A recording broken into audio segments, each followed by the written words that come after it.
નમસ્તે બાળકો, આજે આપણે ભણીશું હિન્દી ધોરણ 6 પાઠ 3 જરા મુસ્કુરાઈએ।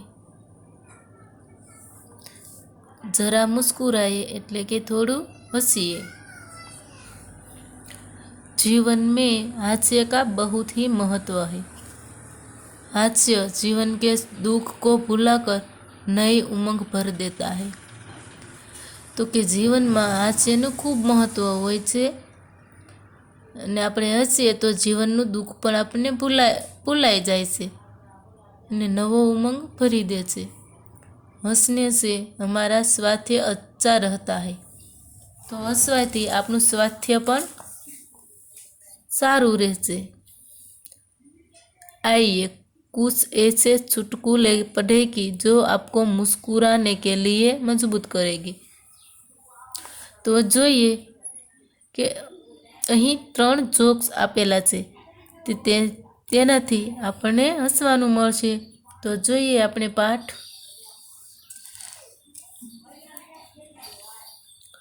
માલિક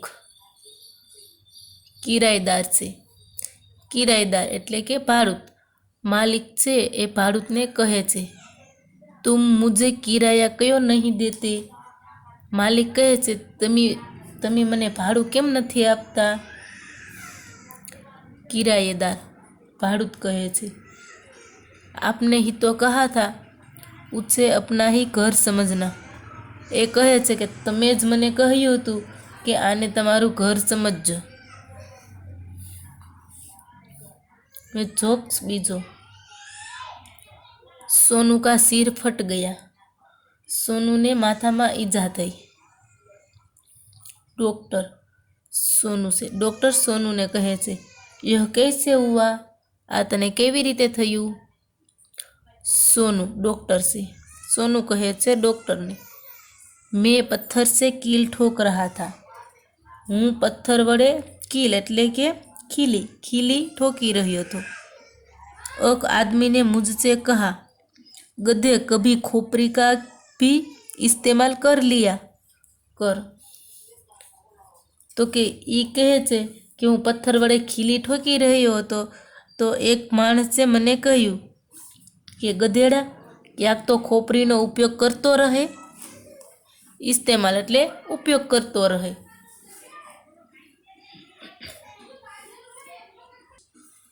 હવે જોઈએ जोक्स ત્રીજો। मुन्ना, पापा कल मैंने रात को 1:30 बजे तक पढ़ाई की। જે છોકરો છે મુન્ના નામનો એના પપ્પાને કહે છે, પપ્પા કાલે મેં 1:30 એટલે કે 1:30 વાગ્યા સુધી, પપ્પા કાલે મેં 1:30 વાગ્યા સુધી અભ્યાસ કર્યો। પઢાઈ એટલે અભ્યાસ। पिता, शाबाश बेटे, लेकिन रात को 11 बजे के बाद तो सारे मोहल्ले को लाइट चली गई थी। एना पप्पा कहे छे कि सारू बेटा, परंतु रातना 11 वागे तो आखा मोहल्ला मांथी लाइट वही गई थी एम। मुन्ना, सच, मैं तो पढ़ने में इतना मगन था कि मुझे पता ही नहीं चला। तो जे पेलो छोकरो छे ए कहे छे कि साचुं है, पण हूँ तो भणवामां एटलो बधो मशगूल हतो कि मने तो खबर पण न रही। लाइट जती रही एने खबर पण न रही एवुं कहे। हवे जोईए अभ्यास। प्रश्न 1, सामयिकों अखबारों में से सुने चुटकुले पढ़िए और कक्षा में से सुनाइए। आपने जो चुटकुले सुने या पढ़े हो उन्हें लिखिए।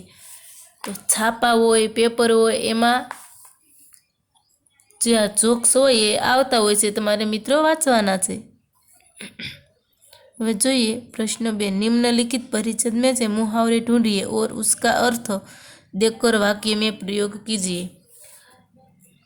तो અહીં ફકરો આપ્યો છે, આમાંથી આપણે મુહાવરો શોધવાના છે।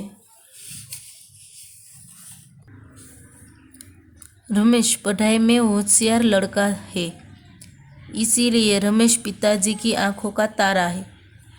तो અહીં आंखों का तारा ए मुहावरे, तो एनो अर्थ थाय छे बहुत प्यारा होना। હવે જોઈએ આગળ। इस साल रमेश ने कमर कस के परीक्षा की तैयारी की है। तो कमर कस के એટલે થાય अच्छी तरह तैयारी होना।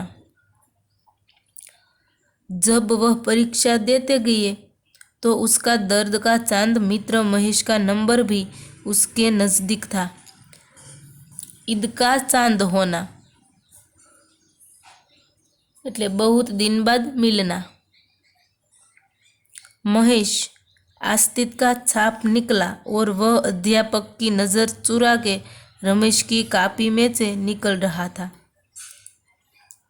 आस्तीन आस्तीन का साप એટલે कपटी मित्र, मित्र बनकर शत्रु जैसा व्यवहार करना, नजर चुराना।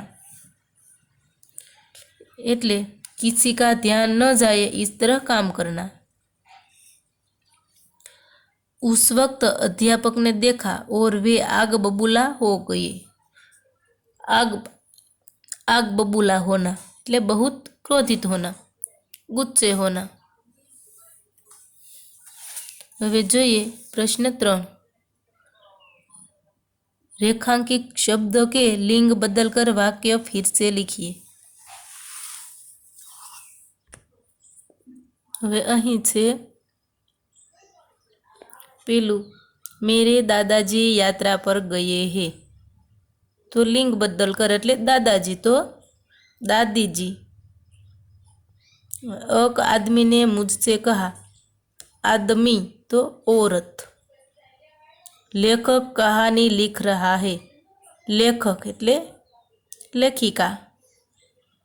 मेरी मालकिन का स्वभाव बहुत अच्छा है।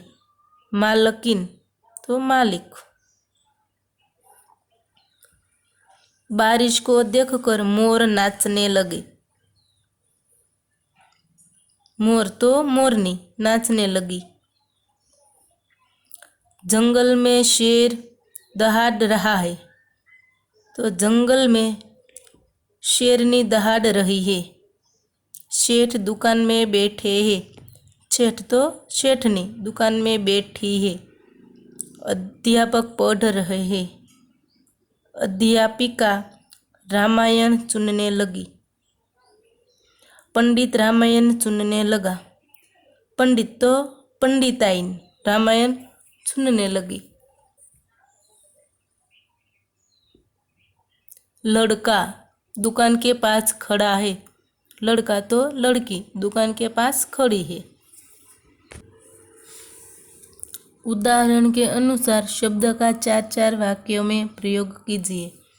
तो उदाहरण, घर तो मेरा घर सूरत में है। मुझे अपना घर बहुत पसंद है। मेरे घर में 3 कमरे हैं। मैं अपना घर साफ रखता हूँ।